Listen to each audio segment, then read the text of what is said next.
Terima kasih. Bismillahirrahmanirrahim. Assalamualaikum warahmatullahi wabarakatuh. Waalaikumsalam warahmatullahi wabarakatuh. Alhamdulillahirabbil alamin wassalatu wassalamu ala asyrafil anbiya'i wal mursalin sayyidina wa maulana Muhammad wa ala alihi wa sahbihi ajma'in, amma ba'd. Bapak-bapak dan ibu-ibu yang berbahagia, para peserta kajian Majelis Soldah yang dimuliakan Allah. Alhamdulillah dengan seizin Allah kita dapat bertemu walaupun hanya di Zoom untuk melaksanakan kajian dengan judul Akad-akad Muamalah Pengadaan Hewan Kurban. Kajian ini kelanjutan dari kajian hari Rabu yang lalu, yaitu tentang hukum-hukum seputar kurban ya. Nah, jadi memang yang hukum syariah yang terkait dengan kurban ini tidak hanya hukum-hukum ibadahnya itu sendiri, misalnya tentang ciri-ciri hewan kurban ya, bagaimana pembagian daging kurban, itu adalah hukum-hukum yang terkait dengan aspek ibadah. Tapi ternyata juga ada aspek muamalah yang terkait, yaitu pengadaan hewan kurban. Yang ini juga perlu untuk kita pahami. Nah, apa pokok bahasan kita? Nah, pokok bahasan kita yang pertama adalah pendahuluan. Nanti akan saya jelaskan pentingnya persoalan ini, yaitu bahwa pengadaan hewan kurban itu harus melalui suatu akad yang syar'i. Ya.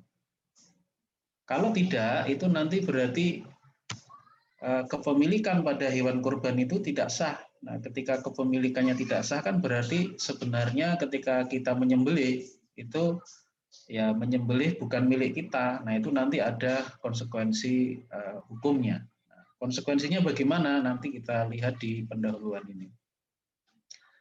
Nah, kemudian yang kedua ini tentang berbagai akad pengadaan hewan kurban. Yang ini ternyata awalnya hanya beberapa, tapi setelah saya melakukan kajian dari literatur, dari internet, ternyata ini cukup banyak. Sehingga kemungkinan ini tidak cukup pertemuan sore ini saja, tetapi mungkin diperlukan satu pertemuan lagi. Nah, apa saja akad-akad pengadaan hewan kurban itu? Yang pertama ini jual beli kontan atau angsuran. Ya. Yang kedua itu jual beli lalu titip kepada penjual. Jadi kadang-kadang ada yang membeli mungkin langsung dibawa pulang hewannya, diangkut gitu ya, pakai angkutan yang tersedia. Nah, tapi kadang-kadang tidak dibawa pulang, ya, beli kambing terus kemudian dititipkan kepada penjual, nanti baru diambil pas hari H, mungkin hari Idul Adha-nya, atau pada hari-hari tasyrik tanggal 11 atau 12 atau 13 Dzulhijjah. Nah, ini boleh apa tidak? Ya, jual beli lalu titip kepada penjual. Ketiga itu jual beli pesan atau bai'us salam. Apakah boleh misalnya satu panitia itu menjual hewan kurban, tapi dia sendiri panitianya itu tidak ada stok, tidak ready stock, ya, nggak ada sama sekali. Lalu dia bikin semacam pre-order gitu ya, membuka penawaran siapa yang mau beli hewan kurban, dijelaskan ya spesifikasinya, berat sekian sampai sekian, harganya sekian, sekian rupiah. Nanti silakan transfer. Nah, nanti akan kita adakan hewannya pada waktu yang telah ditetapkan. Nah, ini boleh atau tidak? Nah, ini kita jelaskan. Yang keempat adalah pengadaan hewan kurban melalui akad wakalah bil ujroh. Ya. Wakalah bil ujroh itu artinya seseorang itu mewakilkan urusan kepada pihak lain dengan upah, ya, ada ujrohnya gitu ya. Walaupun wakalah bisa jadi tidak dengan upah, itu juga boleh. Tapi ini dengan upah, namanya wakalah bil ujroh. Kemudian yang kelima itu qard, meminjam hewan kurban. Tapi meminjam di sini bukan ariyah, pinjam pakai, tapi pinjam utang, ya. Pinjam utang. Kita pinjam utang namanya qard, dari seseorang pinjam kambing, terus kambingnya kita sembelih, terus kita kembalikan dengan kambing yang semisal, ya. Jadi bukan kambing semula, tapi kambing yang semisal. Yang keenam, nabung kurban, ya. Oh, ini lompat. Jadi yang keenam, nabung kurban, kemudian ketujuh, arisan kurban, kedelapan, membeli hewan kurban dengan uang hasil utang, kesembilan, hewan kurban berasal dari hewan temuan atau lokotoh, kemudian ke-10, hewan kurban diperoleh dari mencuri. Atau mungkin akan saya ganti atau saya tambah dengan yang mungkin lebih faktual, hewan kurban dibeli dengan uang korupsi. Mungkin nanti akan saya ganti itu karena mungkin kasus yang saya buat ini mungkin jarang ya. Nanti kita lihat lanjutannya. Nah, Bapak Ibu, ternyata dari 10 pengadaan hewan kurban ini waktu yang tersedia mungkin hanya sampai yang kelima. Jadi mungkin kalau nanti mau nambah yang keenam, nabung korban, kemudian yang ketujuh, arisan korban, kemudian membeli korban dengan uang hasil utang, kemudian tema ke-9 dan 10, ini kalau ini memang ingin dibahas, mungkin kita perlu satu pertemuan lagi, ya. Oke, kita mulai yang pertama tentang pendahuluan. Jadi hewan kurban, baik unta, sapi ataupun kambing, itu wajib berupa harta yang sudah sah menjadi milik seorang muslim melalui sebab-sebab kepemilikan yang syar'i. Mungkin lewat jual beli, ya, mungkin ada yang memberikan kepada kita lewat hibah, atau kita mendapatkan binatang ternak itu dari waris dan sebagainya. Jadi harus merupakan hak milik, ya. Nah, jika seseorang memperoleh hewan kurban melalui akad muamalah yang diharamkan syariah, ya, berarti tidak terwujud kepemilikan hewan kurban bagi orang itu. Nah, jadi kepemilikan itu ya terwujudnya itu dengan adanya asbabut tamalluk. Kalau jual beli yang dibolehkan ya berarti menjadi hak milik. Tapi kalau jual belinya tidak dibolehkan, berarti tidak menjadi hak milik. Nah, maka dari itu jika orang tersebut menyembelih hewan kurban itu, hewan kurban yang hak kepemilikannya ini belum ada, maka secara hukum syara dia berdosa karena memanfaatkan harta yang tidak sah kepemilikannya, ya. Jadi intinya berdosa. Akan tetapi sembelihannya sah sebagai ibadah kurban asalkan memenuhi segala syarat dan ketentuan hukum kurban, misalnya dari segi umurnya, ya, memenuhi syarat umur, kemudian dari segi waktunya juga disembelih pada waktunya, bukan sebelum sholat Idul Adha tapi sesudahnya, memenuhi semua. Hanya persoalannya itu hewan kurban itu diperoleh melalui akad yang tidak sah, ya, maka kepemilikannya menjadi tidak sah, ketika disembelih berdosa, ya. Nah, jadi intinya ketika seseorang itu memperoleh hewan kurban itu melalui akad yang diharamkan, itu kalau disembelih bagaimana, Ustadz? Jawabannya berdosa dia, kan itu bukan miliknya, kan. Tetapi kalau memenuhi syarat dan rukun yang terkait dengan hukum ibadah, bukan muamalahnya, ya. Kalau hukum ibadahnya memang sah, ya. Misalnya hewannya memang kambingnya itu sudah cukup umur, sudah 1 tahun ke atas kambingnya yang ditandai dengan tanggalnya gigi kambing, atau bahasa Jawanya itu poel, ya, giginya sudah tanggal, ya berarti itu sudah sah secara hukum kurban. Tetapi orang itu berdosa karena dia memanfaatkan harta yang tidak sah menjadi hak miliknya. Jadi yang seperti ini sama, ya, hukum seperti ini sama dengan orang yang sholat di atas tanah rampasan atau tanah yang digosok. Gosok itu artinya tanah rampasan, diambil secara zalim, ya. Atau orang yang naik haji dengan harta haram, ya. Jadi jumhur ulama itu mengatakan bahwa sholat orang itu sah selama memenuhi rukun dan syarat sholat, tetapi dia berdosa karena dia berdiri di atas tanah rampasan yang itu bukan tanah dia. Begitu juga haji orang itu juga sah selama memenuhi segala rukun, syarat, dan wajib haji, tetapi dia berdosa karena menggunakan harta yang haram untuk naik haji. Ya, nah, jadi itu ada pembahasannya tersendiri, ya, hukum haji dengan uang haram yang ini dihukumi sah oleh jumhur ulama selama memenuhi segala rukun dan syarat haji, tetapi orangnya berdosa. Ini adalah pendapat jumhur atau mayoritas ulama. Karena memang ada juga yang berpendapat kalau harta yang dipakai itu haram, naik haji ya, berarti naik hajinya juga enggak sah gitu. Ada, tapi ini pendapat yang marjuh atau lemah secara tarjih. Pendapat yang kuat adalah pendapat jumhur. Nah, demikian juga tadi kalau orang memperoleh hewan kurbannya itu dengan akad-akad muamalah yang tidak sah secara syar'i, lalu dia sembelih, bagaimana hukumnya Ustadz? Ya, itu berdosa dia, wong itu bukan miliknya.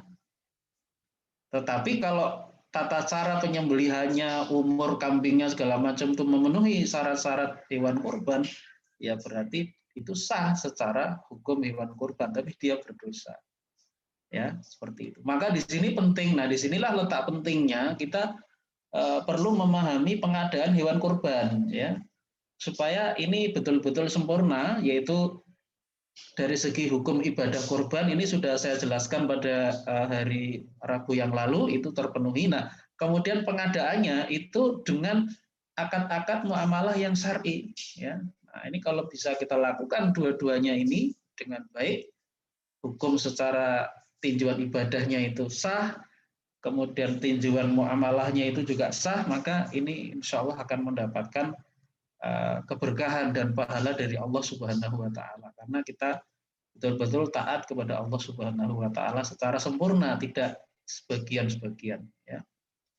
Nah, lalu kira-kira akad pengadaan hewan kurban itu apa saja? Nah, ini dari kajian literatur di berbagai kitab dan juga kajian faktual di lapangan, ini saya menemukan banyak cara untuk pengadaan hewan kurban ini. Yang awalnya itu saya perkirakan hanya sekitar 4 atau 5 akad, tapi ternyata setelah saya kaji, saya menemukan yang namanya nabung kurban, saya menemukan arisan kurban. Wah, lah kok ini ternyata banyak juga gitu. Makanya ini saya tampilkan semua, hanya saja karena keterbatasan waktu mungkin untuk sore ini mungkin 5 dulu. Jadi 5, nanti berikutnya 5. Ya. Yang pertama ini jual beli biasa dengan jual beli kontan atau cash atau angsuran, ya. Yang kedua jual beli lalu titip kepada penjual. Yang ketiga jual beli pesan atau bai'us salam. Yang keempat ini namanya wakalah bil ujroh. Yang kelima qard, meminjam hewan kurban dengan akad pinjam utang, ya, bukan pinjam pakai, ya. Yang keenam nabung kurban. Ya, itu ternyata ada juga, ya. Kemudian ketujuh arisan kurban, kedelapan membeli hewan kurban dengan uang hasil utang, boleh apa tidak. Kesembilan hewan kurban berasal dari hewan temuan, misalnya di padang pasir nemu onta gitu ya, ontanya nggak jelas punya siapa, terus itu disembelih gitu ya sebagai hewan kurban, boleh apa tidak misalnya gitu. Ke-10 hewan kurban diperoleh dari mencuri, ya, atau mungkin bisa kita modifikasi nanti hewan kurban dibeli dari uang korupsi misalnya. Nah, itu bagaimana hukumnya? Kan banyak koruptor di Indonesia itu. Mungkin ada koruptor yang ketika Idul Adha dia ingin berkorban, kan bisa jadi gitu. Nah, itu bagaimana? Nah, itu kita masukkan pada pembahasan ini. Nah, baik, kita mulai dari yang pertama, yaitu pengadaannya lewat jual beli kontan atau angsuran, ya. Ini gambaran faktanya. Seseorang membeli hewan kurban di kandangnya, jadi hewannya itu memang sudah ada atau dimiliki oleh penjual, dan pembeli membeli hewan yang ada dari penjual dengan akad jual beli kontan atau angsuran. Dan ini asumsinya berarti tidak dititipkan kepada penjual ya, jadi langsung dibawa pulang. Hukumnya ini sah ya, selama memenuhi segala rukun dan syarat jual beli. Jadi ini tidak ada masalah yang seperti ini yang paling baik, yang tidak ada keraguan di situ ya. Nah, kemudian yang kedua, jual beli lalu titip kepada penjual. Yang ini juga mungkin banyak terjadi karena setelah membeli, mungkin membelinya tidak pada hari H kan, tidak pada tanggal 10-nya, mungkin 2 hari atau 3 hari sebelumnya. Yang ini berarti setelah membeli itu, kalau yang membeli itu tidak punya tempat, gimana? Tidak punya kandang, juga tidak punya halaman di depan rumah yang cukup. Nah ini mungkin dia merasa repot, lalu dia titip kepada penjual. Ya, ini boleh apa tidak? Nah, jadi gambaran faktanya bagaimana? Jadi gambarannya ini seseorang membeli hewan kurban di kandangnya. Jadi hewannya sudah ada, bukan belum ada. Hewannya memang ada, ready stock. Namun setelah akad jual beli, hewan ini dititipkan kepada penjual. Nah, pembeli baru akan mengambil hewan itu pada hari raya Idul Adha, atau sehari sebelumnya atau sesudahnya. Ya, yang penting masih pada hari-hari yang disyariatkan menyembelih hewan kurban, yaitu tanggal 10, kemudian 3 hari setelahnya yang disebut dengan hari tasyrik, yaitu tanggal 11, 12, dan 13 Dzulhijjah. Boleh atau tidak muamalah yang seperti ini? Jawabannya boleh, tetapi ada 3 syarat yang harus dipenuhi. Ya.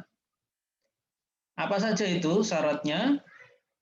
Yang pertama, ada hak khiyar bagi penjual. Artinya, penjual berhak memilih antara menerima atau menolak titipan.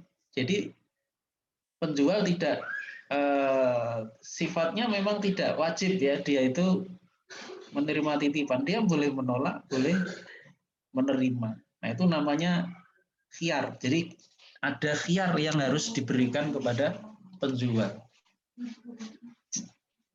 Jika penjual tidak diberi hak khiyar, artinya dia pembeli itu pokoknya dia membeli mensyaratkan, saya mau membeli tapi nanti syaratnya saya titipkan kepada Anda, kata pembeli kepada penjual. Nah ini tidak boleh, karena kalau penjual tidak diberi hak khiyar, yaitu diharuskan menerima titipan, maka akan terjadi penggabungan 2 akad ke dalam 1 akad secara mengikat, ya, yaitu akad apa? Pertama akad titipan atau wadiah, itu dengan akad jual beli. Jadi jual beli dengan titipan itu kemudian yang satu menjadi syarat bagi yang lain secara mengikat, ya, itu namanya mulzim. Nah ini tidak boleh, ya, karena ada hadis Nabi SAW yang melarang 2 kesepakatan dalam 1 kesepakatan. Ya, naha Rasulullah SAW an syafqataini fi syafqatin wahidatin. Jadi Rasulullah telah melarang 2 kesepakatan di dalam 1 kesepakatan. Ya, ini hadis riwayat Imam Ahmad dari sahabat Nabi yang bernama Ibnu Mas'ud radhiyallahu anhu. Jadi ini syarat yang pertama. Jadi penjual itu mempunyai khiyar atau opsi, dia bisa menerima atau bisa menolak titipan itu. Tidak boleh disyaratkan oleh pembeli. Ya, itu 1.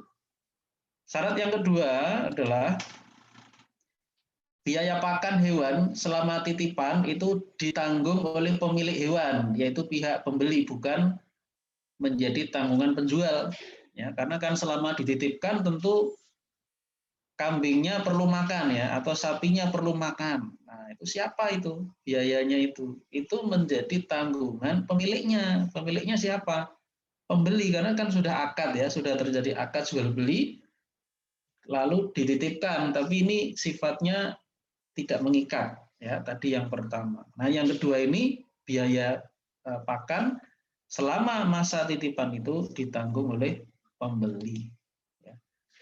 Mengapa demikian? Karena memang tidak ada khilafiyah di kalangan fuqaha bahwa barang titipan yang memerlukan nafkah, istilah fikihnya, nafkah atau biaya, misalnya biaya untuk pakan atau perawatan, maka nafkah itu menjadi tanggungan pemilik yang menitipkan, ya, bukan tanggungan pihak wadi atau yang dititipi atau yang menjaga barang itu.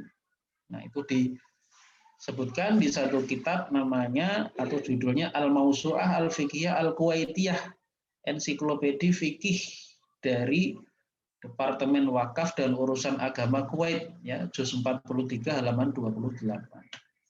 Ya, jadi ini mengenai biaya pakan. Itu ditanggung oleh penjual. Syarat yang ketiga adalah segala akibat hukum dari titipan itu, baik yang menguntungkan seperti anak yang dilahirkan hewan, atau yang merugikan seperti kematian hewan, menjadi hak atau tanggungan pihak pemilik atau pembeli. Ya. Kecuali jika kematian hewan diakibatkan oleh kelalaian dari pihak yang dititipi. Ya. Nah, ini juga ada di kitab Al-Mausu'ah Al-Fiqhiyah tadi pada juz 43 halaman 22 sampai 24. Jadi misalnya seseorang menitipkan kambing, kebetulan sedang bunting, pada masa titipan itu lahir anaknya itu dari induk kambing tadi. Siapa yang berhak memiliki anak kambing itu? Maka jawabannya itu ya yang punya. Siapa yang punya? Pihak yang menitipkan, bukan yang dititipi. Ya, jadi ini akibat hukum dari akad wadiah atau titipan. Tapi sebaliknya ketika ada risiko, misalnya hewan yang dititipkan ternyata mati, mungkin karena sakit atau mungkin karena sebab-sebab yang lain, maka kalau itu tidak ada unsur kelalaian, ya, dari pihak yang dititipi, dia amanah betul, dia juga tidak melanggar perjanjian dalam akad titipan itu, dia tidak melanggar, ya berarti itu resikonya bukan dia yang nanggung, bukan pedagang itu yang nanggung, tapi pemiliknya, pembelinya. Ya, jadi tidak bisa penjualnya itu dimintai ganti rugi. Ya, kecuali kalau kematian itu diakibatkan oleh kelalaian, ya, bahasa Arabnya itu taksir, ya, taksir, pakai short taksir, kelalaian dari pihak yang dititipi, misalnya harusnya di kandang tapi tidak di kandang, hanya diikat dengan tali di pohon lalu lepas. Harusnya di kandang tuh, dia punya kandang tapi dia males nggak masukkan hewan ke dalam kandang, cuma diikat pakai tali di pohon, lepas, lari di jalan ditabrak, duer, matilah kambing itu. Siapa yang nanggung gitu? Nah, kalau ini karena unsur kelalaian atau taksir bahasa Arabnya dari pihak yang dititipi, ya berarti dia mengganti rugi, dia harus mengganti dengan kambing yang serupa atau semisal. Tapi kalau itu sudah kambingnya itu di kandang, ternyata misalnya dimakan serigala, ada serigala yang masuk situ, dimakanlah kambing itu oleh serigala, matilah kambing itu. Nah, ini kan berarti bukan karena kelalaian kan, ya. Ini semata-mata musibah. Maka yang seperti ini berarti siapa yang menanggung kerugian? Yang menanggung kerugian ya pemiliknya. Ya, pihak pembeli tidak boleh minta ganti rugi. Kamu harus mengganti rugi nih. Aku titipkan kepada kamu kok dimakan serigala kambingku. Nah, ini tidak boleh seperti itu karena memang risiko atau keuntungan termasuk risiko itu semuanya menjadi tanggungan dari pemilik. Ya, seperti itu. Nah, jadi ini yang terkait dengan hukum tadi, ya, jual beli lalu titip kepada pihak penjual. Ya, itu jawabannya boleh, tapi dengan 3 syarat tadi. Syarat yang pertama, pihak penjual itu mempunyai hak khiyar, dia boleh menerima, boleh menolak, tidak boleh disyaratkan harus mau dititipi, itu enggak boleh. Ya. Kemudian yang kedua, kalau ada biaya, ya biaya itu ditanggung oleh pemilik, oleh pembeli, ya. Kemudian segala akibat hukum dari titipan itu ditanggung oleh pemilik. Termasuk kalau ada keuntungan juga menjadi haknya pemilik. Ya, oke. Berikutnya jual beli pesan atau bai'us salam. Ya, nah ini gambarannya. Pembeli membeli kambing dari seorang penjual, padahal kambingnya belum ada atau belum dimiliki oleh penjual. Penjualnya nggak punya kandang, ya, dan juga memang kambingnya belum ready stock. Tapi dia sudah membuat pengumuman kepada publik ya, silahkan ini kami menyediakan kambing dengan spesifikasi begini, ya sapi begini, harga begini. Jadi ada rinciannya, misalnya harga kambing kalau beratnya 27 sampai 30 kg ini harganya sekian ya, 2.150.000. Itu ada penjelasannya detail, tapi sebenarnya kambingnya itu tidak ada, nggak ada itu. Nah, lalu pembeli nanti diminta membayar lunas harga kambing itu pada saat akad. Jadi bayar lunas di muka ini adalah memang bagian dari jual beli pesan. Kalau jual beli pesan atau salam, pihak pembeli itu wajib membayar lunas di muka, yaitu pada saat akad. Tidak boleh bayarnya nanti, itu nggak boleh. Ya. Nah, bagaimana ini boleh apa tidak jual beli pesan untuk hewan kurban? Hukumnya ini ternyata ada khilafiyah ulama mengenai boleh tidaknya jual beli pesan atau bai'us salam untuk hewan. Ini ada khilafiyah. Bagaimana khilafiyahnya? Jadi khilafiyahnya kalau menurut jumhur ulama, yaitu ulama Malikiyah, Syafi'iyah dan Hanabilah itu boleh. Intinya mereka kalau jumhur bolehkan. Alasannya apa? Yang penting spesifikasi hewan itu jelas, ya. Misalnya beratnya bagaimana, kualitasnya bagaimana, itu ada kejelasan. Termasuk ada argumen lain, yaitu dikiaskan dengan bolehnya qard atau pinjam utang pada hewan. Apa titik kesamaannya atau yang disebut dengan al-jami' atau ilatnya? Yaitu sama-sama menjadikan hewan sebagai zimmah atau objek tanggungan dalam utang. Ya, ini dikiaskan oleh para ulama yang membolehkan ini, dikiaskan dengan muamalah yang pernah dilakukan oleh Nabi. Nabi pernah meminjam unta dengan akad qard, akad pinjam, ya, tapi bukan pinjam pakai, pinjam utang. Kalau pinjam pakai itu namanya ariyah atau i'arah. Ini akadnya bukan pinjam pakai, tapi pinjam utang. Lalu setelah Nabi datang temponya, jatuh temponya, Nabi mengembalikan, tapi ternyata tidak ada yang seumur, tapi yang lebih tua. Lalu Nabi mengembalikan unta tadi dengan yang lebih tua. Jadi pada akad yang dilakukan oleh Nabi ini, berarti unta itu menjadi unta atau hewan di sini menjadi zimmah, menjadi utang atau kewajiban seseorang, yaitu dalam hal ini kewajiban Nabi. Nah, demikian juga ini kalau menurut ulama yang membolehkan ya, demikian juga dalam jual beli pesan. Dalam jual beli pesan itu ada unsur utang atau zimmah ya, tanggungan yang menjadi kewajiban penjual, karena penjual itu sudah dapat uangnya sudah dibayar dulu, tapi binatang ternaknya dia belum punya. Nah, berarti kan dia itu namanya berhutang atau dia mempunyai zimmah. Ya, tanggungan. Nah, berarti ini ada titik kesamaannya dengan muamalah yang dilakukan oleh Nabi. Nah, ini argumen dari ulama jumhur. Nah, tetapi ini ternyata ada yang tidak membolehkan, ya, yaitu siapa? Ulama Hanafiyah dari madzhab Hanafi, kemudian juga sebagian ulama mujtahid yang lain, yaitu ada Imam Tsauri, Imam Al-Auza'i, Imam Ibnu Hazm, ini mengharamkan jual beli pesan pada hewan atau bai'us salam pada hewan. Nah, apa alasannya? Nah, alasan ulama yang mengharamkan itu karena ada hadis yang melarangnya. Nah, ini dari Ibnu Abbas, an Ibni Abbasin, anna Rasulullah sallallahu alaihi wasallam naha anis salafi fil hayawani. Dari Ibnu Abbas radhiyallahu anhu bahwa Rasulullah sallallahu alaihi wasallam naha, telah melarang an dari as-salaf. Salaf itu istilah lain dari salam. Jadi dalam istilah fikih, salam dengan salaf itu memiliki pengertian yang sama. Ya, hanya saja dulu istilah salam itu digunakan oleh orang-orang Hijaz di masa Nabi ya. Istilah salam itu digunakan oleh orang-orang Hijaz, salam. Tapi oleh orang-orang Irak Irak nih, itu mereka menggunakan istilah salaf, ya. Salaf itu orang-orang Irak. Kalau orang-orang Hijaz, ya itu salam istilah yang dipakai. Ya.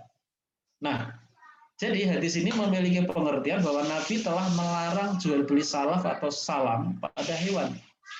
Ini diriwayatkan oleh Imam Al-Hakim dalam kitabnya Al-Mustadrak ala Sahihain dan juga oleh Imam Ad-Daraqutni dalam kitabnya Sunan Ad-Daraqutni juz 3 halaman 71 dan hadis adalah hadis yang sahih menurut Imam Al-Hakim. Beliau mengatakan sahihun walam yukhrijahu.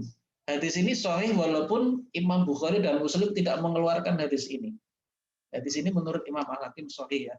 Meskipun memang ini mukhtalaf bihi, ada perselisihan para ulama menilai hadis ini. Kalau menurut ulama jumhur, ini hadisnya ini lemah, dhaif, ya. Tapi kalau menurut Imam Al-Hakim itu sahih gitu. Jadi memang ini hal yang biasa dalam khilafiyah fikih itu, perbedaan pendapat dalam fikih itu salah satu sebabnya itu karena ada perbedaan penilaian hadis ya.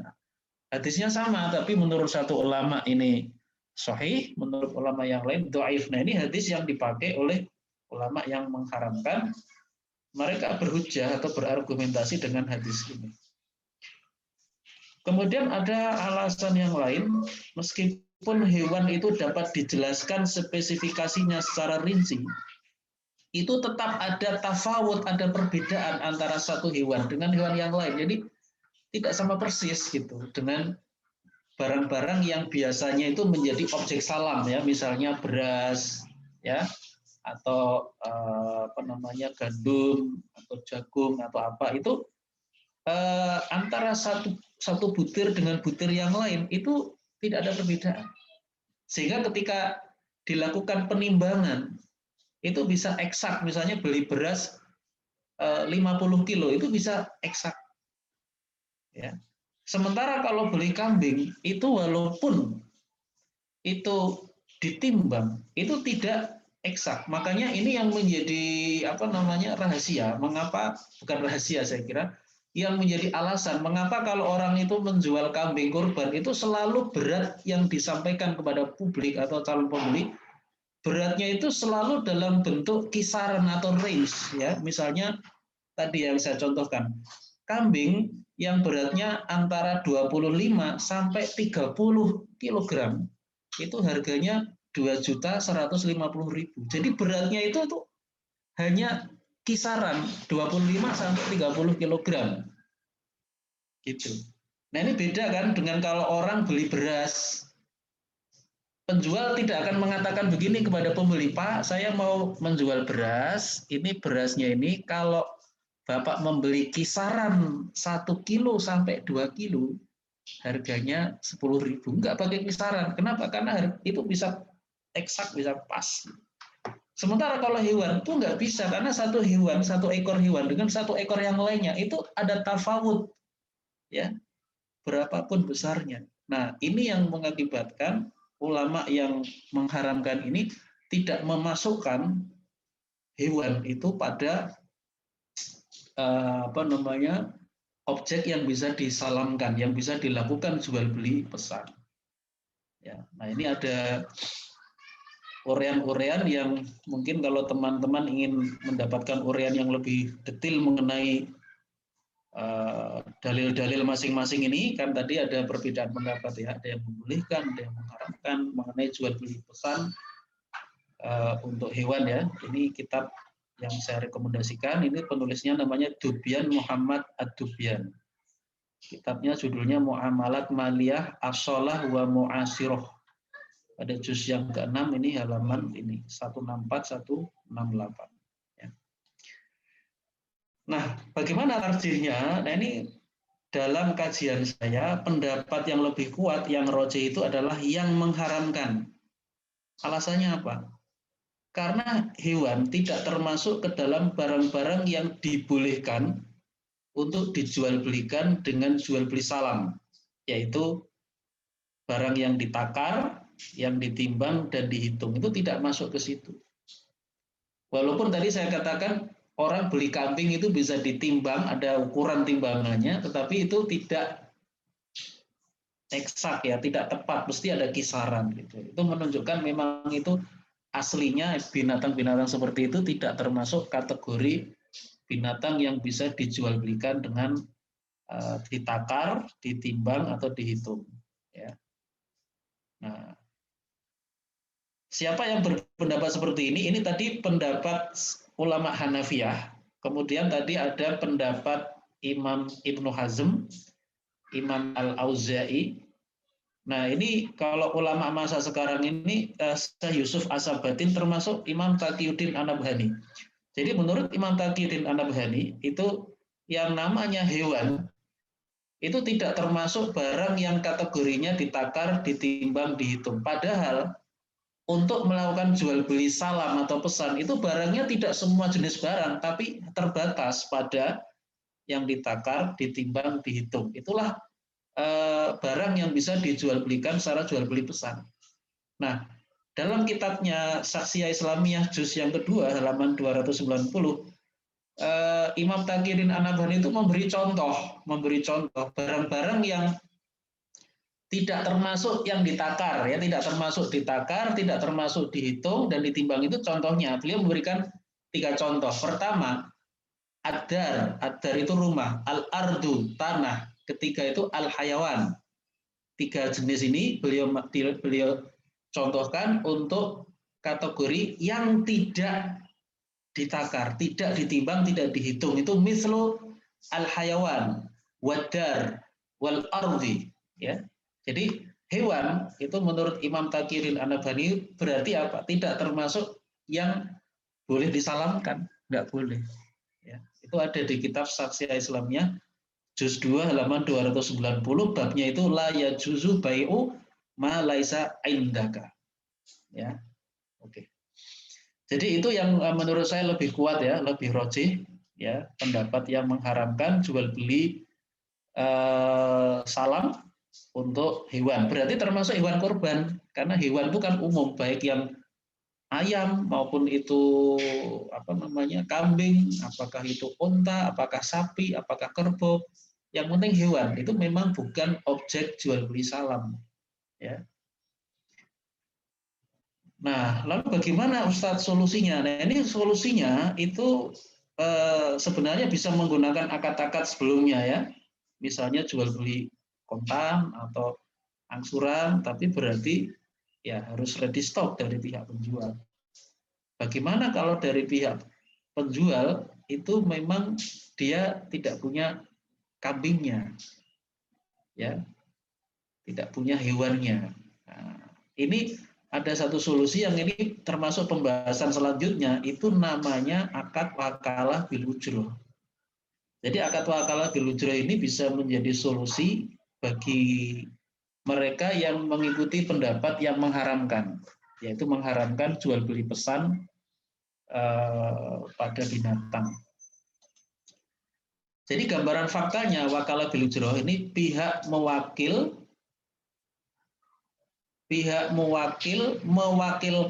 urusan pembelian hewan kurban kepada pihak wakil dengan mentransfer sejumlah uang. Pihak wakil lalu membelikan kambing dan biasanya pihak wakil juga diminta untuk menyembelihkan dan membagikan daging kurban. Lalu di situ sejumlah uang itu biasa kadang-kadang itu ada penjelasannya, ini untuk biaya kambing sekian, ada ujroh sekian. Tapi biasanya yang saya baca di internet itu lembaga-lembaga yang mengadakan seperti ini sudah semua include harga kambing ini sudah termasuk biaya operasional macam-macam. Nah, bagaimana hukumnya? Jawabannya boleh, asalkan dengan syarat nih, pihak wakil mengikuti akibat-akibat hukum dari akad wakalah bil ujroh ini. Di antaranya apa? Jika mendapat diskon ketika dia membeli kambing atau sapi ya, maka itu haknya mewakil, bukan haknya wakil. Jadi jangan diambil sendiri. Kalau misalnya beli banyak, itu biasanya kan ada diskon ya. Belinya bukan 1 ekor, mungkin 5, 10. Itu bisa dipastikan ada diskon. dari penjual. Nah, ketika dia posisinya itu pembelinya itu bukan membeli dengan uang sendiri, tapi dia adalah wakil, maka yang namanya diskon itu bukan hak dia, tapi haknya mewakil gitu. Ya. Nah, ini akibat hukum dari wakalah. Wakil, apa yang menjadi hak dia? Wakil berhak atas ujroh dari pihak mewakil, tapi tidak boleh mencari untung dengan melakukan markup harga. Jadi dia bertindak seolah-olah dia adalah penjual ya kepada mewakil. Nah, ini tidak boleh. Misalnya dia membeli kambing misalnya hanya 2 juta, tapi dia bilangnya kepada mewakil ini 2.500.000 misalkan. Nah, dia ambil untung dengan menaikkan harga, lalu transferlah duitnya itu 2.500.000, padahal harganya itu cuma 2 juta. Dia ngambil untung dari situ. Dia sudah pertama sebelum dia membuka pengumuman kepada publik, dia sudah survei harga itu, sudah survei harga. 1 ekor kambing misalnya dia menemukan ada peternak yang bisa jual 1 kambing 2 juta rupiah, sudah memenuhi syarat-syarat untuk binatang kurban 2 juta. Lalu dia membuka pengumuman ke publik, harganya itu adalah 2.500.000 bukan 2 juta. Ini tidak boleh. Jadi harus betul-betul yang namanya wakil itu ya menyampaikan harga apa adanya, harga dari dia beli dari peternak sekian, ya itulah yang dia laporkan, dia sampaikan kepada wakil. Tidak boleh dia main markup seakan-akan dia adalah penjual, itu tidak boleh. Ya. Nah, begitu juga di sini ada akibat hukum yang lain dari akad wakalah bil ujroh ini, yaitu biaya pemeliharaan dan resiko, misalnya hewannya itu mati, ini menjadi tanggungannya mewakil, kecuali jika wakil lalai atau taksir tadi ya. Nah, itu menjadi tanggungan wakil gitu. Nah, oke, itu sekilas mengenai akad wakalah bil ujroh. Kemudian qard, ini juga menjadi salah satu alternatif pengadaan hewan kurban, itu bisa menggunakan akad qard. Ya. Gambaran faktanya bagaimana? Seseorang meminjam kambing dengan akad qard, akad pinjam tapi pinjam utang ya, bukan akad ariyah atau i'arah. Sebentar, ini i'arah ini huruf I ya, bukan L, salah. Nanti saya koreksi. Atau pinjam pakai dari orang lain untuk dikembalikan dalam waktu 6 bulan yang akan datang. Tentu dikembalikan bukan dengan kambing semula karena kambingnya akan disembelih kan, itu dikembalikan dengan kambing yang lain yang semisal. Setelah disembelih pada saat jatuh tempo, pihak peminjam mengembalikan pinjaman tadi qard dengan kambing semisal kepada yang memberi pinjaman. Nah, jadi ini bisa juga dengan akad qard. Ya. Hukumnya apa? Hukumnya boleh karena dulu Rasulullah SAW juga pernah meminjam seekor onta muda dengan akad qard atau pinjam utang, bukan pinjam pakai. Lalu beliau mengembalikannya dengan onta yang lebih besar. Ini hadis sahih riwayat Imam Muslim dari Abu Rafi' radhiyallahu anhu, itu yang menceritakan hadisnya. Jadi ini boleh, misalnya kita pas nggak punya uang nih, kita pingin kurban. Ada teman kita yang dia punya peternakan, tolong dong aku pinjem 1 kambing ya, ini akadnya qard. 1 kambing ini mau saya pakai kurban. Nanti 6 bulan lagi saya ganti, saya kembalikan kambingnya. Oh ya Ustadz, nggak apa-apa. Itu namanya qard namanya, boleh. Ya, jadi mungkin ini tidak atau prakteknya tidak banyak, tapi sebenarnya secara syariah ini boleh menjadi solusi ya untuk pengadaan hewan kurban. Qard namanya. Nah, kemudian nabung kurban. Nah, tapi ternyata nabung kurban ini tadi saya tidak sempat menyelesaikan karena waktunya mepet sekali. Jadi ini bersambung atau topik continued ya. Nanti ini mohon maaf, nanti ini kita lanjutkan pada pertemuan yang akan datang ya. Jadi yang belum ada nabung kurban, ada apa tadi? arisan kurban, dan lain-lain. Nanti insya Allah akan kita sambung lagi. Nanti tunggu pengumuman dari tim kita ya. Oke ya Bapak Ibu sekalian, jadi itu yang bisa kita bahas. Kita nanti insya Allah lanjut lagi. Karena ini masih ada yang belum kita bahas. Terima kasih. Barangkali kalau ada pertanyaan-pertanyaan boleh kita diskusikan. Wassalamualaikum warahmatullahi wabarakatuh. Waalaikumsalam warahmatullahi wabarakatuh. Baik, alhamdulillah setelah kita simak bersama materi pada sore hari ini tentang akan muamalah pengadaan hewan kurban, dan alhamdulillah berita baiknya akan bersambung lagi pekan berikutnya insya Allah. Mudah-mudahan terus berlanjut lagi. Baik, alhamdulillah sudah ada 2 yang mau bertanya langsung. Bagi Bapak Ibu yang mau bertanya silahkan raise hand atau menuliskan pertanyaannya di chat juga boleh kan. Baik, pertama kami persilakan kepada Bu Heni. Silakan Bu Heni.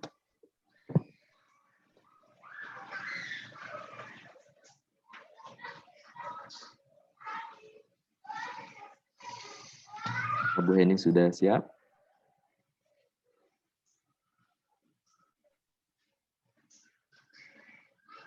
Baik, kalau belum kita ke Bu Faik dulu. Oh, Bu Heni ya, silakan. Silakan Bu Heni. Iya, terima kasih Ustaz. Ya. Assalamualaikum warahmatullahi wabarakatuh. Waalaikumsalam. Pengalaman kalau kurban, andai kata beli kambing itu akadnya ya langsung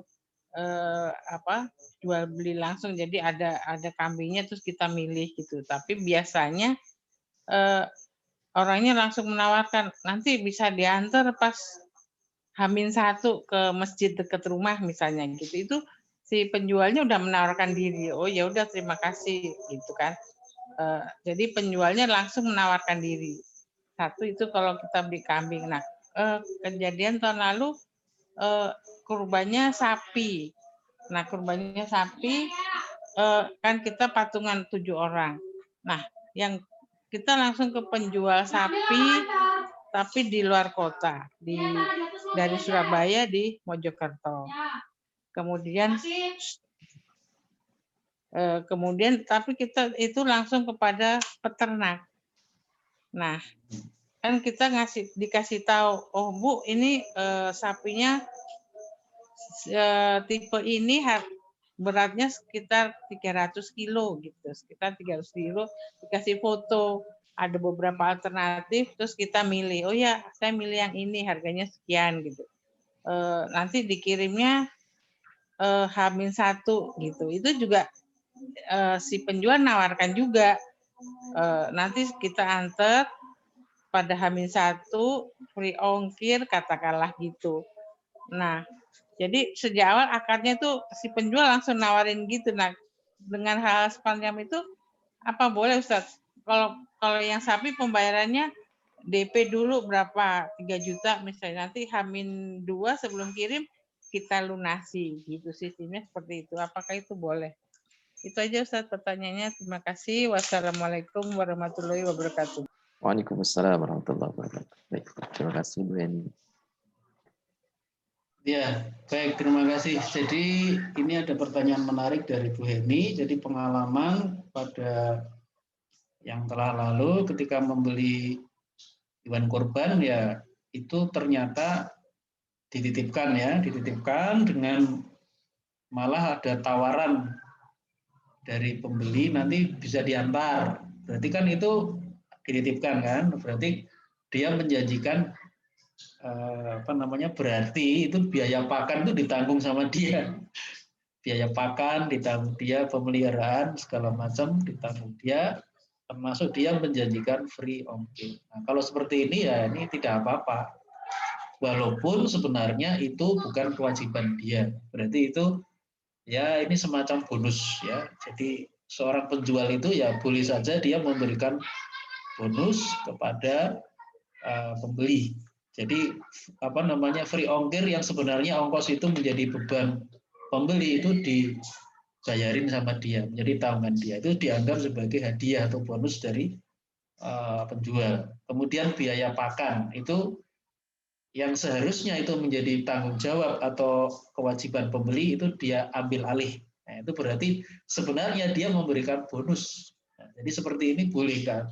Tidak ada masalah karena ketika tanggungan itu sebenarnya free ongkir itu seharusnya menjadi tanggungan pembeli, biaya pakan harusnya tanggungan pembeli, tapi ini secara sukarela penjual itu menanggung semua itu berarti menjual itu sebenarnya memberikan bonus. Nah, itu tidak apa-apa, hukumnya boleh ada bonus atau hadiah ya dari penjual kepada pembeli. Ya. Nah, dalam kajian yang mungkin ada Bapak Ibu yang pernah ikut dengan saya, hadiah yang diberikan oleh penjual kepada pembeli itu hukumnya boleh, ya, berdasarkan dalil umum bolehnya memberi hadiah dan dalil khusus bolehnya penjual memberi hadiah kepada pembeli, ya. Dalil umumnya ada hadis yang diriwayatkan oleh Imam At-Tabrani, Rasulullah Shallallahu Alaihi Wasallam bersabda, tahadu tahabau, tahadu hendaklah kalian saling memberi hadiah, tahabau niscaya kalian akan saling mencintai. Ya, itu sabda Nabi yang mendorong kita untuk memberikan hadiah satu sama lain. Kalau kamu saling memberikan hadiah, insya Allah akan tumbuh rasa cinta di antara kamu. Ya, tahadu, tahabau. Itu dalil umum yang mensyariatkan hadiah. Lalu ada dalil khusus yang membolehkan seorang penjual itu memberikan hadiah, ya, kepada pembeli. Ya. Rasulullah bersabda, ini hadis sahih riwayat Imam Al-Bukhari, Rasulullah bersabda, man ibta'a 'abdan walahu malun famaluhu lilladzi ba'ahu illa ayyashtarital mubta'u. Ya. Man ibta'a, barang siapa yang membeli 'abdan, seorang budak, walahu malun, sedangkan budak itu mempunyai harta benda. Misalnya budak itu punya kalung emas, misalnya budak perempuan. Famaluhu lilladzi ba'ahu, maka harta benda itu menjadi miliknya yang menjual budak. Tidak include berarti tidak ikut terjual secara otomatis. Excluding berarti bukan including. Illa kecuali ayyashtaritul mubta'u, kecuali pihak pembeli itu mensyaratkan hadiah itu. Misalnya dia bilang, ini mau saya beli tapi kalungnya yang miliknya budak itu nanti jadi milik saya. Penjual mengatakan, ya nggak apa-apa. Nah itu berarti dalam kondisi seperti itu, syariat itu berarti apa? Membolehkan adanya hadiah dari penjual kepada pembeli. Jadi seperti itu. Nah ini kalau tadi berarti sebenarnya ada tanggung jawab finansial yang semestinya ditanggung oleh pembeli tapi digratiskan, ditanggung oleh penjual. Nah ini berarti sebenarnya dengan kata lain ya dia itu menghibahkan sesuatu, ya, ada bonus yang dia berikan kepada pembeli, yaitu saya kira boleh, tidak apa-apa. Nah kemudian yang penting begini, yang penting itu ketika terjadi risiko ya itu harus dipahami hukumnya, karena juga kadang hewan itu mati di dalam masa titipan, ya, ada yang mati karena saling menandu atau berkelahi antara satu hewan, atau mungkin karena dimakan binatang buas atau sebab-sebab lain. Nah itu yang harus kita pahami bersama dengan baik, ya. Untungnya kasus-kasus semacam ini jarang terjadi, untungnya. Tapi kalau terjadi itu kadang-kadang juga membingungkan. Ya, saya pada tahun yang lalu pernah ditanya oleh panitia hewan kurban, Ustadz ini hewan di tempat kami, waktu itu kalau nggak salah kambing ya, itu ada yang mati Ustadz.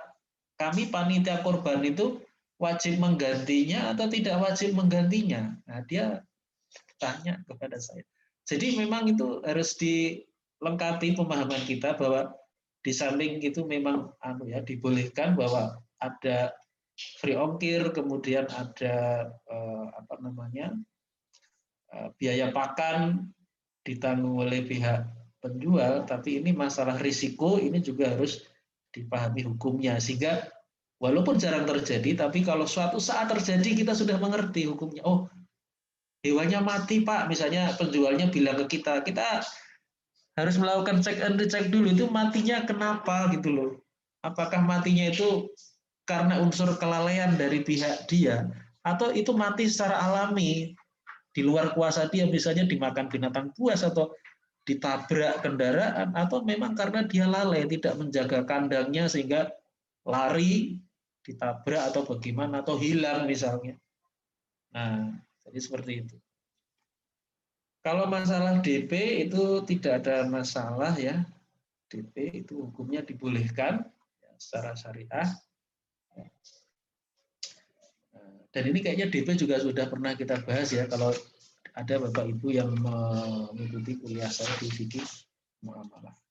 Oke, saya kira itu Bu Heni jawaban saya. Terima kasih. Baik, alhamdulillah. Ya, sepakat Ustadz. Terima kasih. Oke, sama-sama. Baik, kita ke Bu Faiko dulu. Nanti setelah Bu Faiko bersiap-siap Pak Haji Muhyiddin. Mudah-mudahan waktunya masih cukup. Silakan Bu Faiko. Ya, terima kasih kesempatannya. Ini saya ingin bertanya tadi kayaknya berhubungan dengan pertanyaan yang kedua ya Ustaz. Kalau yang saya tangkap itu. Mohon maaf Bu, suaranya agak kurang jelas. Oh iya. Nah, mungkin suaranya kersek-kersek ya. Ya. Mungkin ada sambungan kabel yang error. Ya, iya masih trouble, nggak jelas. Atau mungkin ditulis saja Bu. Ya. Iya. Itu bisa dituliskan pertanyaannya di chat, silakan. Ya. Baik, kita ke Pak Haji Muhyiddin terlebih dahulu, silakan. Assalamualaikum warahmatullahi wabarakatuh. Waalaikumsalam warahmatullahi wabarakatuh. Jelas Pak ya. Singkat saja, saya tertarik tadi masalah hal berwakil kepada panitia korban tadi Pak. Nah, mendengar uraian dari Ustadz tadi, sepertinya untuk berwakil ini mungkin harus dari awal ya kayaknya. Maksudnya paling tidak kan 3 hal pokok harus diwakilkan dari awal. Yang pertama, mewakilkan kepada panitia untuk membelikan hewan korban. Kemudian yang kedua, mungkin mewakilkan untuk menyembelih. Dan yang ketiga, peserta korban itu nanti dia mewakilkan untuk membagikan daging korban itu kepada si panitia. Nah, sepertinya kayak gitu ya. Nah, sementara seperti sekarang ini sepertinya terkadang mewakilkan membeli itu sepertinya nggak terlalu istilahnya nggak terlalu diikrarkan gitulah. Nah, paling nanti saat mau menyembelih baru yang istilah berwakil itu.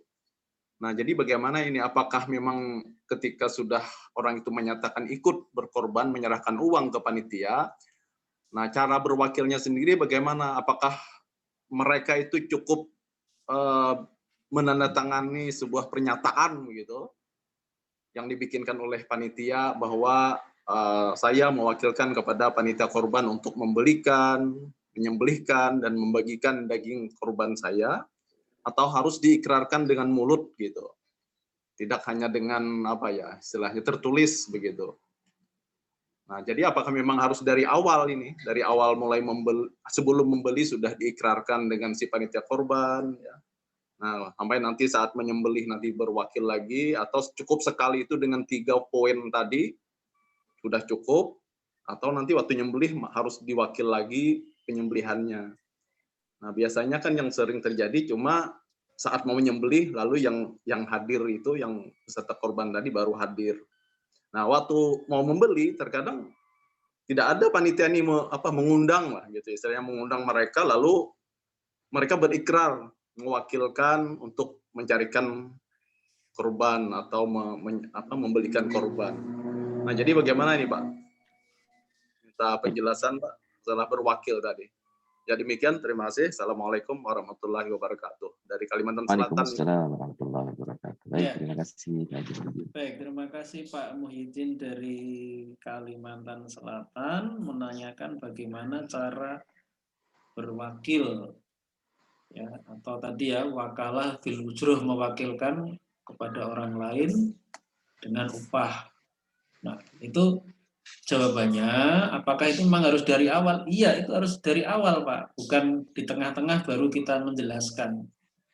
Aku maunya gini, membaginya ke sini, bukan ke situ. Itu mestinya sejak awal, ya. Jadi sejak awal itu diperjelas. Nah, jadi itu kalau dalam ilmu fikih itu namanya harus jelas objek yang diwakilkan, ya. Jadi objek yang diwakilkan itu harus ada kejelasan. Kalau tidak ada kejelasan, ini ada potensi nanti bisa salah pelaksanaan wakalahnya, ini tidak sesuai dengan kehendak dari pihak pertama yang mewakilkan atau mewakil. Jadi memang harus diakadkan, ya, atau dilafalkan dengan jelas. Ya. Misalnya, saya punya kambing nih, saya serahkan kepada Anda sebagai takmir masjid. Tolong ini satu, Anda misalnya ini wakalahnya bukan nyerahkan kambing ya, nyerahkan duit. Ini saya punya uang, ini 2.500.000. Ini saya serahkan kepada Anda untuk satu, membeli kambing, dua, menyembelihkan, ketiga, untuk membagikan dagingnya. Oke, Pak? Ya, Pak, saya terima akad wakalahnya, uang 2.500.000 untuk membeli kambing, kedua dengan untuk menyembelihkan dan membagikan daging kurbannya kepada yang berhak. Seperti itu kurang lebih. Jadi yang namanya perkara yang diwakilkan itu memang harus jelas, ya, supaya tidak terjadi kesalahpahaman atau yang nanti berujung kepada persengketaan yang tidak diinginkan. Itu memang dihindarkan, ya, sangat tidak diinginkan di dalam muamalah. Ya, makanya para ulama itu menetapkan kaidah itu begini, al-aslu fil muamalat raf'ul munaza'at. Jadi al-aslu fil muamalat, yang menjadi asal atau prinsip dasar dari muamalah itu, seperti jual beli, sewa menyewa dan macam-macam itu, raf'ul munaza'at, itu harus menghilangkan segala potensi terjadinya perselisihan. Jadi semua potensi perselisihan itu harus dihilangkan. Ya. Misalnya kalau membuat perjanjian kan ada pasal-pasal, ya. Buatlah pasal-pasal itu dengan redaksi yang jelas, bukan redaksi yang tidak jelas. Kadang-kadang ketika kita mereview sebuah dokumen perjanjian itu kadang-kadang kalimatnya itu, susunannya itu tidak jelas gitu. Harusnya kalau susunan jelas itu ada subjek, ada predikat, ada objek. Kalimatnya aktif, bukan kalimat pasif. Kadang-kadang bunyi pasal perjanjian itu kalimatnya kalimat pasif. Dibayar uang utang ini dengan termin sekian. Kok menggunakan kata dibayar? Ini siapa yang harus membayar? Subjeknya kan nggak jelas. Mestinya jangan menggunakan kalimat pasif, tapi aktif. Pihak pertama membayar utang kepada pihak kedua, bukan dibayar utang. Kalau dibayar ini kan kalimat aktif kan, ini mengandung unsur ketidakjelasan. Jadi itu diantaranya begitu. Jadi kalau dalam istilah fikih itu disebut dengan al-muwakal fihi. Jadi perkara yang diwakilkan itu memang salah satu ketentuannya harus jelas. Bagaimana cara mengakadkannya? Itu bisa dengan lisan, dengan ucapan, bisa dengan tulisan. Jadi ada surat wakalah atau surat kuasa. Jadi wakalah kalau dalam bahasa hukum positif itu disebut pemberian kuasa. Nah, itu bisa ada surat kuasa atau surat wakalah, ya. Itu menurut saya lebih baik. Jadi supaya jelas keinginan kita apa, sehingga tidak terjadi miskomunikasi di kemudian hari. Termasuk juga nanti dalam masalah ini yang mungkin juga yang rawan perbedaan paham itu, cara membagikan daging kurban itu kadang-kadang bisa menjadi hal-hal yang tidak kita inginkan. Misalnya dari pihak yang punya kambing menginginkan dia ingin mendapatkan daging tertentu, misalnya ingin pahanya, ya, dia lupa nggak menyampaikan. Akhirnya dikasihnya bukan paha tapi yang lain. Nah ini kan akhirnya loh, aku pinginnya ini tapi kok dapatnya itu. Nah seperti itu. Atau dia pinginnya mendapat sepertiga dari dagingnya, ternyata yang dikasih itu kurang dari sepertiga, hanya seperlima, dikit banget gitu. Aku inginnya sepertiga.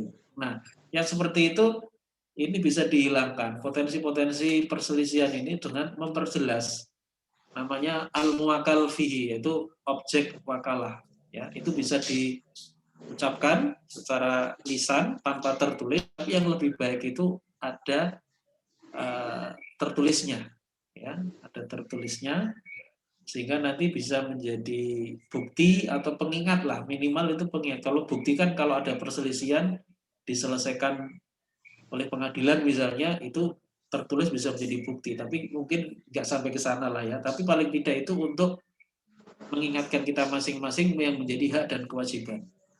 Termasuk juga ini penting, bahwa ini kan wakalah bil ujroh. Wakalah bil ujroh itu artinya ada upah, ada uang jasa yang memang kita berikan karena wakil itu melakukan sesuatu untuk kita bayar. Itu juga harus transparan disebut. Ya. Ini uang untuk membeli, ini 2.500.000. Ini yang 500.000 ini adalah ujroh, gitu ya. Itu yang benar. Bukan begini, ini 2.500.000, pokoknya itu termasuk biaya operasional. Itu menurut saya itu kurang jelas. Karena 2.500.000 kalau itu dianggap include di dalamnya harga kambing plus biaya operasionalnya berapa kan nggak jelas. Tapi kalau dipisah itu menjadi jelas. Ini 2.500 itu beli kambing nih. Ya, yang 500 itu biaya operasional untuk 3 hal tadi. Pertama untuk pembelian, mungkin perlu transportasi kan, penyembelian, mungkin perlu alat-alat dan sebagainya. Pembagian kan juga perlu biaya itu. Jadi yang lebih baik itu dipisah antara harga kambing dengan biaya operasional atau ujrohnya tadi. Ya. Oke, saya kira itu Pak Muhyiddin yang bisa kami jelaskan. Terima kasih. Baik, alhamdulillah. Alhamdulillah Bu Faiko sudah menuliskan pertanyaannya. Mungkin satu lagi saja, ini waktunya terbatas sekali. Bagaimana hukum jual beli online untuk hewan kurban? Ini siapa penanyanya? Bu Faiko yang ya. Jual Bagaimana beli. hukum jual beli online untuk hewan kurban? Pedagang telah memiliki hewan-hewan kurbannya, hanya saja pemasarannya ada 2 cara. Ada yang datang dan memilih langsung, ada yang membeli melalui WA. Jadi calon pembeli memilih melalui foto-foto dan video yang dikirim oleh pedagang.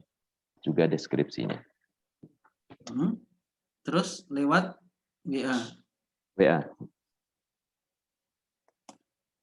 Ya, jawabannya boleh, tapi karena ini terjadinya komunikasi secara jarak jauh ya.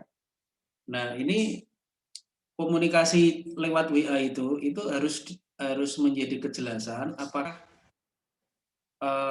akadnya itu akan dilakukan lewat WA atau lewat WA itu hanya sekedar komunikasi, nanti akan dilakukan akad di darat yang betul-betul bertemu. Nah, ini ada konsekuensi hukumnya masing-masing.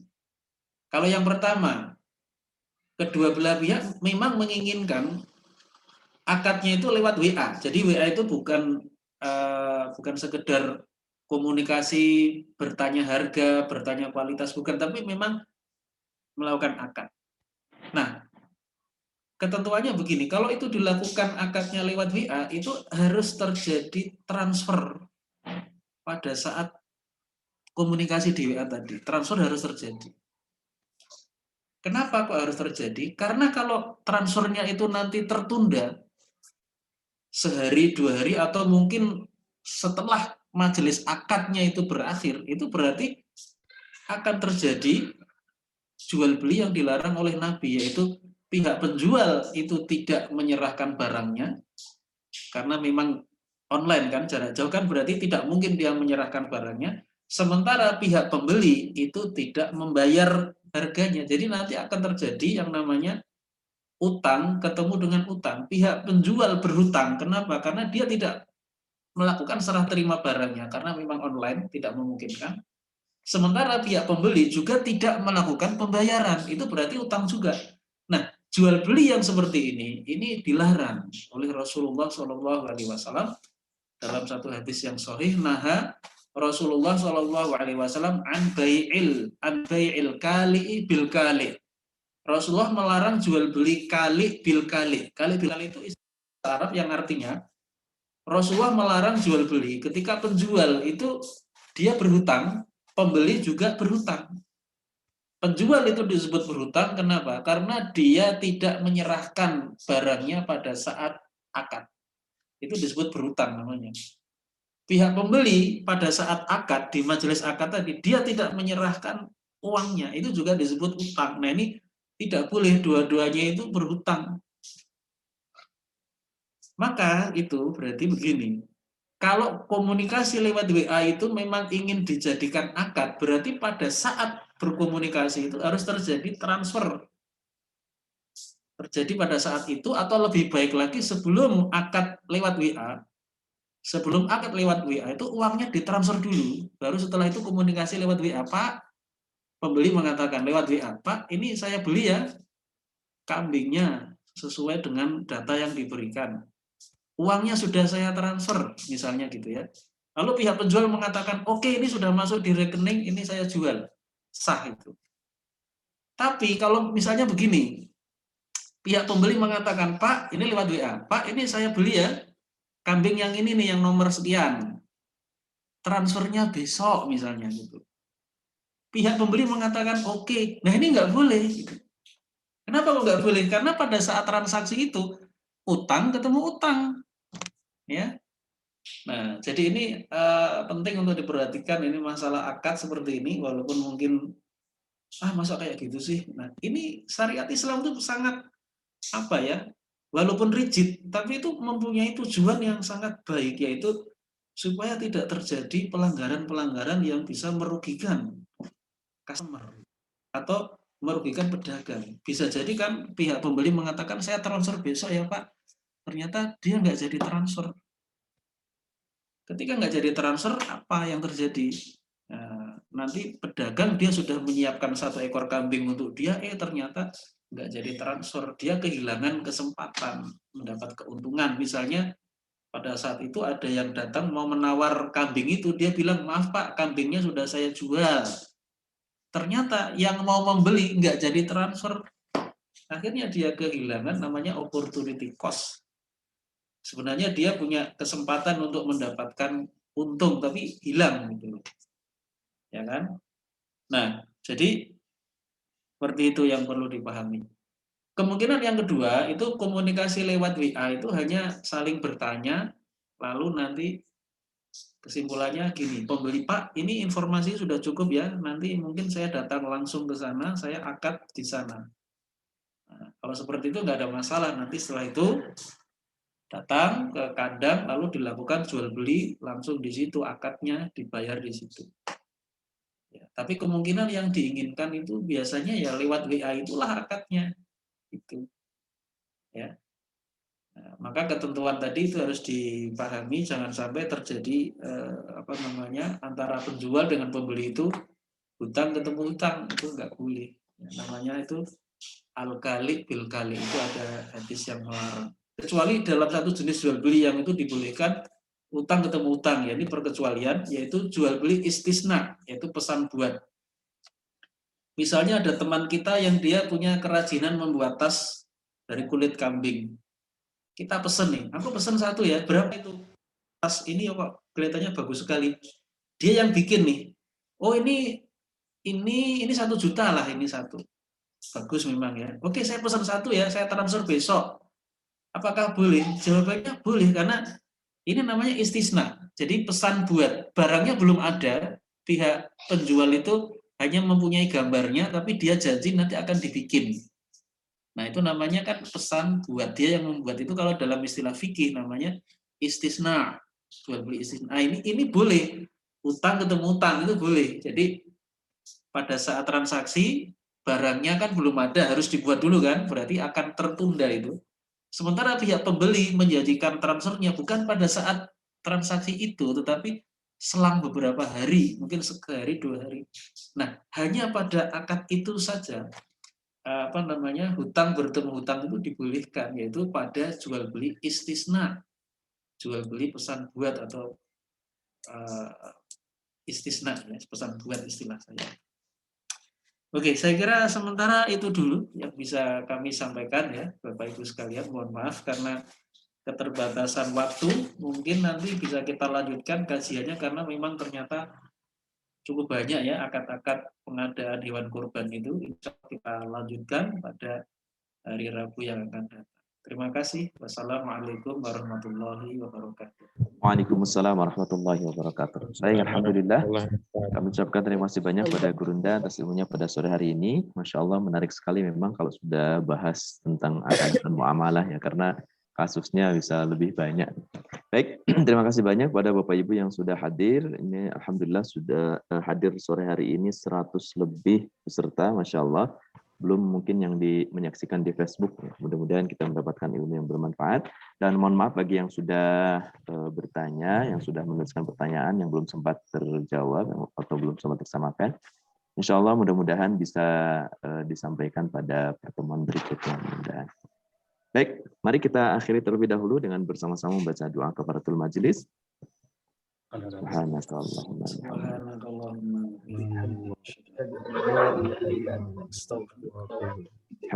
Terima kasih banyak. Mohon maaf atas segala kekurangan. Wassalamualaikum warahmatullahi wabarakatuh. Waalaikumsalam warahmatullahi wabarakatuh.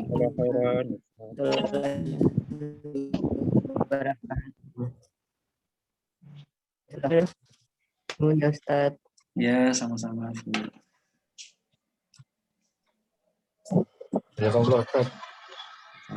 Ya, semua.